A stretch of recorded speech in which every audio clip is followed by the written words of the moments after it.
باز به سلامتی کجا میخوای بری؟ دارم میرم میشه رفیقام.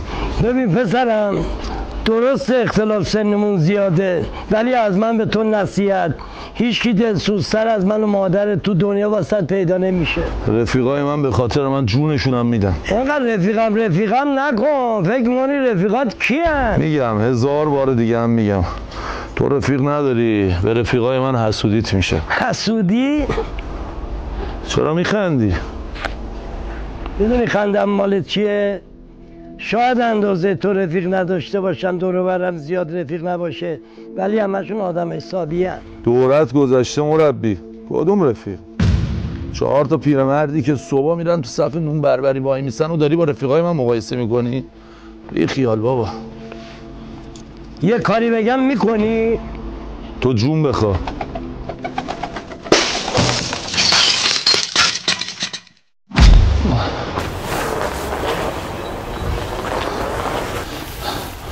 آقا جون، رفیقم محمد یه تنه یه لشکره، بهش یه جون نگی آقل برش دارم. باشه، برو پشت ماشین باستا نگاه کن دیگه. باشه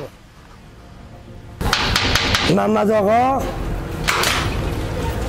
سلام عمو، نوکرتم. عمو خوبی؟ سلامتی؟ خاک بادم. بفرما. من پدر حامدم. عمو نوکر شما. عمو بفرما داخل. آقا حامد قلب ما، داداش ما. حامد زده یکی رو ناکار کرده، منم می‌خواستم ببرم خاکش کنم، تنهایی نتونستم. گفتم خیلی تعریف کرده، گفتم با هم دیگه بریم. اگه عمو یعنی چی ناکار کرده؟ چی؟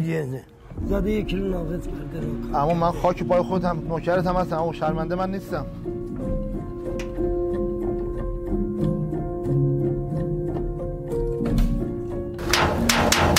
آقا مهران.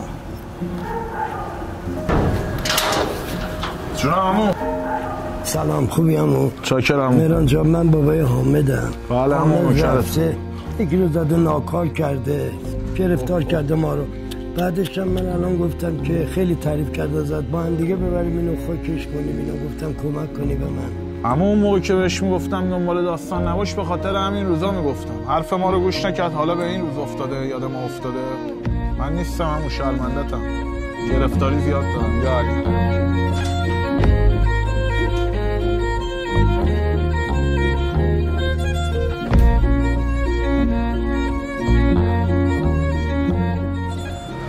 همون بی خیال بابا، عروسی اول اون نیست که. به آمدم بگو اینجا رفتن. خداحافظ. دیدی رفیقاتم واسه هیچ کاری نکردن؟ کاری که من کردم و هیچکی گردن نمیگیره آقا جون. چرا؟ آدمش باشه گردن میگیره. یعنی میخوای بگی رفیق تو گردن میگیره؟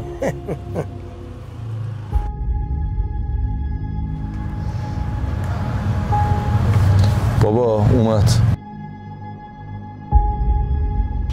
چطوری پیرمرد؟ تو دردسر افتادیم.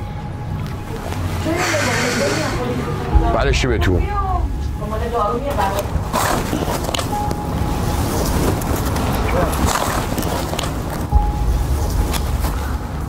تحویل بگیر.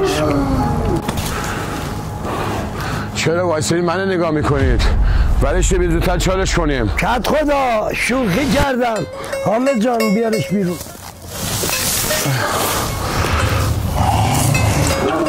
کت خدا، این گوسفند رو آوردم عین قدیما یک کباب بازی کنیم. از دست تو. رفیقی که پشت آدمو خالی نمیکنه، فقط باید باهاش کباب بازی کنی.